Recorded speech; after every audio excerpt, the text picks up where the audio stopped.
قرآن مجید جو ہے نا یہ ایک زندہ کتاب ہے. جس بندے نے قرآن مجید کو جس مقصد کے لیے پڑھانا ہے اس کو وہ چیز حاصل ہوئی ہے. یہ الگ بات ہے کہ ہم قرآن مجید کو وہ رسپیکٹ نہیں دیتے, وہ آنر نہیں دیتے کہ ہماری مشکلات ہیں, پریشانیاں, تو ہم واقعی کسی دن اسپیسیفکلی قرآن کو کھولیں اور واقعی اس نیت سے پڑھیں کہ میں اپنے مسائل کا حل تلاش کرنا چاہتا ہوں. میری بیماریاں ہوں, بہت سے مسائل ہوں, قرآن مجھے کیوں نہیں حل بتا سکتا. ایک پرسنل کنیکشن اللہ سے کیسے فیل ہو کہ مجھے لگے کہ میں نے یہاں سے بات کی ہے اور اللہ نے مجھے ڈائریکٹلی جواب دیے میری اس سچویشن کے بارے میں. صحابہ کو تو پتا چل جاتا تھا نا کہ اللہ کے رسول بتاتے ہیں کہ تمہارے بارے میں اللہ نے یہ آیت نازل کی. ہم وہ کیسے فیل کریں؟ آپ قرآن پڑھ کے دیکھیں, قرآن پڑھ کے دیکھیں, قرآن پڑھ کے دیکھیں.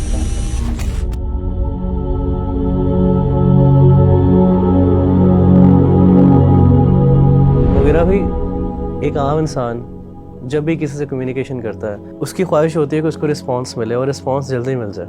جس طرح کہ نبی کریم صلی اللہ علیہ وآلہ وسلم کے زمانے میں صحابہ کرام جو تھے ان کے اوپر پریشانیاں آتی تھیں, تکلیفیں آتی تھیں, اور وہ اللہ سبحانہ و تعالیٰ سے دعائیں کرتے تھے کہ ان کی یہ پریشانیاں ختم ہو جائیں, اور ان کو ان چیزوں کا جواب بھی مل جاتا تھا اور ان کے دعائیں بھی قبول ہوتی تھی وحی کے ذریعے. لیکن آج کل کے دور میں جب ایک انسان پریشان ہے, پریشان حال ہے, مشکلات کے اندر ہے, اور وہ اس کی دعائیں بھی کرتا ہے, لیکن کبھی کبھی وہ اس چیز کی کمی فیل کرتا ہے, اس کے اندر ایک کمی کا احساس ہے کہ شاید میری دعا قبول نہیں ہو رہی.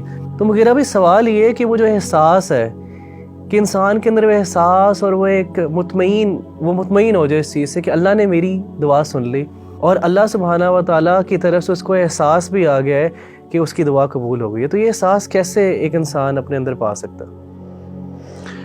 دیکھیں ربیع اللہ بھائی, مجھے آپ کے سوال سے ایک واقعہ یاد آ گیا. میں یو اے میں تھا, تو ایک دن میں جمعے کی نماز پڑھنے گیا, تو نماز میں سنتیں ادا کرنے کے بعد میں نے قرآن مجید کو پکڑا اور بیٹھنے لگا, تو اچانک مجھے نا کچھ سسکیوں کی آواز آئی ایک طرف سے. تو میں نے بائیں طرف مڑ کے دیکھا تو اگلی صف میں بائیں طرف بالکل دیوار کے ساتھ ایک سیرین لڑکا وہ بیٹھا ہوا تھا, اس کے ہاتھ میں قرآن تھا, وہ قرآن مجید کھول کے پڑھ رہا تھا, اور اس کی آنکھوں سے آنسو, یعنی وہ رو رہا تھا, اور ایسا رو رہا تھا کہ باقاعدہ اس کی سسکیوں کی آوازیں آ رہی تھیں. اور آپ پتہ ہے کہ شام جو ہے, سیریا ایک ٹھنڈا علاقہ ہے, تو وہاں پہ اکثر جو لوگ ہیں ان کی کمپلیکشن وائٹ ہوتی ہے, تو رونے کی وجہ سے نا اس کا چہرہ سرخ ہوا تھا, بالکل ریڈ, اور سسکیاں اتنی اونچی تھیں کہ باقاعدہ آس پاس کے جو لوگ تھے وہ باقاعدہ یعنی وہ نوٹ کر رہے تھے, اور وہ تھوڑا سا بار بار دیکھتے تھے مڑ کے.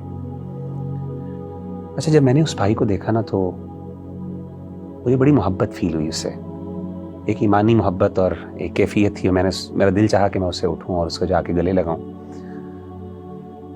لیکن اس وقت پھر میں رک گیا. اور اس وجہ سے رکا کہ یہ کچھ لمحات ایسے ہوتے ہیں جو انسان کے اپنے اللہ کے درمیان ہوتے ہیں, پرائیویٹ لمحات ہوتے ہیں, اور اس میں انسان کو کسی دوسرے کو نہیں چاہیے کہ وہ اس میں انٹروین کرے.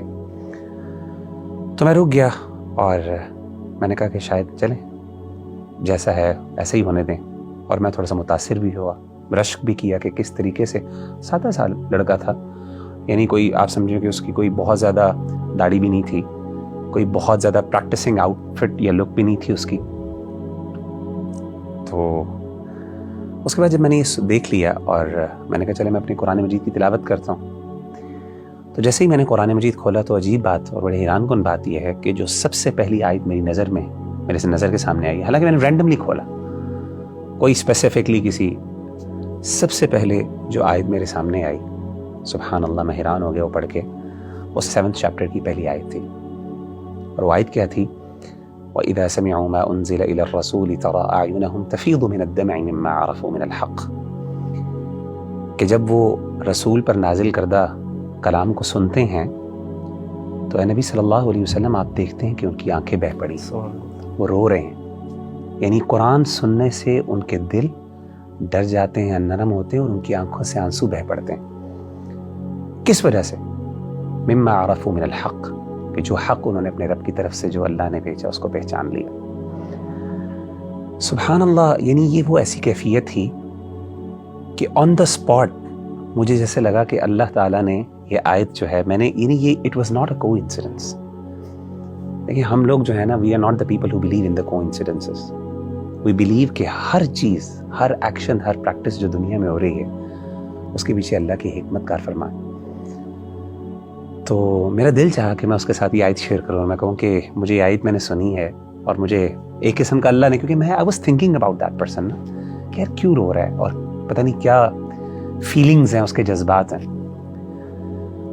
تو مجھے اس دن احساس ہوا کہ قرآن مجید جو ہے نا یہ ایک زندہ کتاب ہے، اور یقین کریں یہ تجربہ کر کے دیکھ لیں کہ جس بندے نے قرآن مجید کو جس مقصد کے لیے پڑھانا ہے اس کو وہ چیز حاصل ہوئی ہے.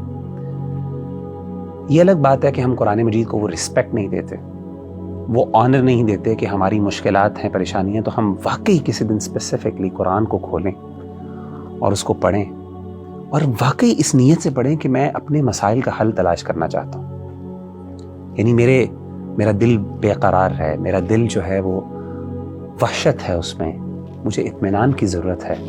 یہ کیسے ہو سکتا ہے میں قرآن پڑھوں اور مجھے یہ آیت نظر نہ آئے الا بذکر اللہ تطمئن القلوب. میری بیماریاں ہوں، بہت سے مسائل ہوں، قرآن مجھے کیوں نہیں حل بتا سکتا؟ زندہ کتاب ہے. اور میں آپ کو بتاؤں کہ جن لوگوں نے یہ تجربات کیے ہیں نا قرآن سے پرسنل، دیکھیں آپ کا سوال بھی یہی ہے نا کہ جنرل تو دین سے ہمیں جوابات مل جاتے ہیں، لیکن ایک پرسنل کنیکشن اللہ سے کیسے فیل ہو، کنیکشن جو فیل ہو کہ مجھے لگے کہ میں نے یہاں سے بات کی ہے اور اللہ نے مجھے ڈائریکٹلی جواب دیے میری اس سچویشن کے بارے میں. صحابہ کو تو پتہ چل جاتا تھا نا کہ اللہ کے رسول بتاتے تھے کہ تمہارے بارے میں اللہ نے یہ آیت نازل کی ہے. ہم وہ کیسے فیل کریں؟ آپ قرآن پڑھ کے دیکھیں، قرآن آپ سے بات کرے گا، آپ کو لگے گا کہ میرا رب مجھے جواب دے رہا ہے. اور میں آپ کو بتاؤں کہ میں نے دیکھا کہ جتنے بھی ہمارے اسلاف ہیں جب اپنی مشکلات میں پڑے اور انہوں نے جب قرآن مجید کی طرف رخ کیا تو انہوں نے اپنی فیلنگز شیئر کی. میں آپ کو 2 مثالیں دیتا ہوں. ایک مثال ہے امام ابن تیمیہ رحمہ اللہ کی. جب وہ اپنے آخری دور میں تھے، جیل میں بھیج دیا گیا ان کو، تو کہتے ہیں کہ میں نے پھر میرے پاس اور کچھ نہیں تھا تو میں نے قرآن مجید کی طرف جو ہے وہ رجوع کیا اور میں نے قرآن مجید کو پڑھنا شروع کیا. کہتے ہیں جیسے جیسے میں قرآن مجید پڑھتا جا رہا مجھے، حالانکہ وہ امام ہے جس نے اپنی پوری زندگی اسلام پہ لگا دی، پوری زندگی اسلام کی خدمت اتنی کی کہ اس کو شیخ الاسلام کا ٹائٹل ملا. تاریخ میں بہت کم لوگ ایسے ہیں جن کو علماء نے شیخ الاسلام کہا ہو، اپنے دور کے لوگ اور بعد کے بڑے بڑے علماء نے شیخ الاسلام کہا ہو، اس میں امام ابن تیمیہ. تو ابن تیمیہ کہتے ہیں کہ مجھے ندمت واللہ، یہ ان کے الفاظ ہیں کہ مجھے ندامت ہوئی کہ میں نے اپنی زندگی کا ایک بہت بڑا حصہ جو ہے وہ ضائع کر دیا اور میں قرآن مجید نہیں پڑھ سکا. اسی طریقے سے شیخ ابو اسحاق الحوینی بہت بڑے عالم دین ہیں، اس ٹائم محدث ہیں. میں سمجھتا ہوں عرب دنیا کے بڑے ترین، اگر آپ مجھے کہیں گے نا کہ بڑے عالم دین حدیث کے کوئی ہیں تو میں ابو اسحاق الحوینی کو میں ریکمینڈ کروں گا. اور بھی بڑے علماء ہیں ڈیفینیٹلی، ان کو کچھ دیر کے لیے روک دیا گیا لیکچرز سے اور لوگوں سے خطبات جو دیتے تھے. تو انہوں نے قرآن مجید کو پڑھنا شروع کیا اور یہ ان کا جملہ تھا جب وہ واپس آئے اور ان کے لیے دوبارہ وہ بین ریموو کیا گیا اور ان کو اجازت ملی کہ اب وہ پبلک سے بات کر سکتے ہیں. تو انہوں نے کہا کہ یہ ان کا جملہ باقاعدہ ہے، یا لیتنی اعطیت القرآن حیاتی، ہائے کاش میں نے اپنی پوری زندگی قرآن کو دے دی. اور کہتے ہیں کہ میں نے اپنی اس جو وقت میں نا قرآن پڑھا اور مجھے احساس ہوا کہ میں نے کتنا بڑا، حالانکہ پوری زندگی حدیث کی خدمت، حدیث کوئی چھوٹی چیز ہے سبحان اللہ، لیکن جو قرآن ہے نا وہ پرسنل کنیکشن بندے کو تب، اور میں بتاؤں یہ کنیکشن بندے کو خاص طور پہ تب فیل ہوتا ہے جب بندہ مشکل میں ہوتا ہے، جب بندے کو ضرورت ہوتی ہے. اس وقت جب قرآن راحت دیتا ہے اور قرآن انسان سے کمیونیکیٹ کرتا ہے تو اس وقت انسان کو پھر یہ جذبہ بیدار ہوتا ہے کہ کاش میں اپنی پوری زندگی قرآن کو دے دیتا.